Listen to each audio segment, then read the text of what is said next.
Hi, how are you? It's Dr. Amoso. Today we want to talk about the Maji Maji Uprisings.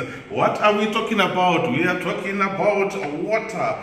The water. So we see that in Tanzania there was a religious leader who was called King Jikitile Ngwale. So he had to tell the people that if you come to me, I'm going to sprinkle you with water. If I sprinkle you with water now, the white man's bullet was not going to harm you. So we see the people in Tanzania joining the uprisings in 1905. So these uprisings, they are known as Maji Maji water uprisings. So I want to talk about the causes that led to the uprisings of 1905. Why did the Africans in Tanzania rebel in 1905? So the causes that led to the uprisings of 1905, there are so many. These include the influence of King Jikitile Ngwale. King Jikitile Ngwale in Zimbabwe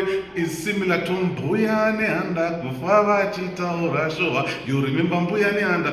Chaminoka Ndimambo. Those religious leaders, they are similar to King Jikitile Ngwale. So the influence of King Jikitile Ngwale led to the uprisings of 1905.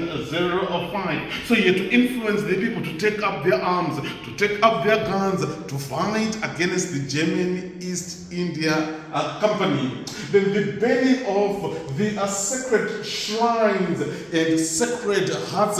The Germans, they had to burn the sacred huts. They had to say that the sacred huts, they were evil. The shrines, they were also evil.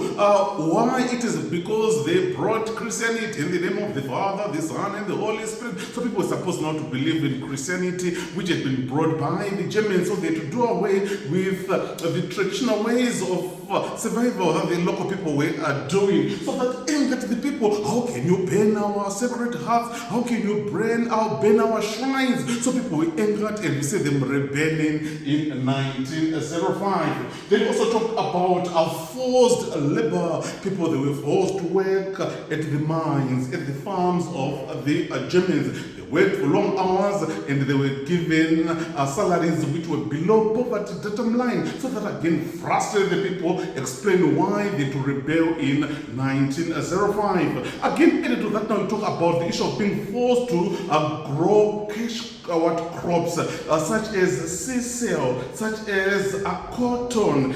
That frustrated the people. Why? They were facing problems of poverty, hunger, starvation was the order of the day. They are now forced to grow cotton. You cannot eat cotton, you cannot eat sisal. So that frustrated the people, explaining why the uprisings of 1905 had to take place. You also talk about the issue of taxation. Local people, they were made to pay taxes. The people who collected these taxes, they were very rough. It is said that they were so brutal, they brutalized, they terrorized the people whenever they collected these taxes. And that again brought anger, explaining why the people in 1905 had to take up their arms and fight against the German East India Company. The revenge at Boma massacres. The local people, they were invited by the Germans. Can you come? We want to reconcile. We no longer want to fight with you. You are our friends. So the local leaders now, they went to Boma. As they arrived at Boma now, we see that there were serious disagreements with the Germans, and the Germans had taken up their guns. Boom, boom, boom. They had to shoot the local people. So many of the people died in 1896 on the Boma massacres. But the local people could not do anything. Why? It is because they feared that the Germans could kill them with their guns. So that explains why people in 1905 had to say, we are rebelling. Why? Because of what you did in 1896. You killed our ancestors. You killed our elders at the Boma massacre. So we want to revenge the killings that took place in 1896.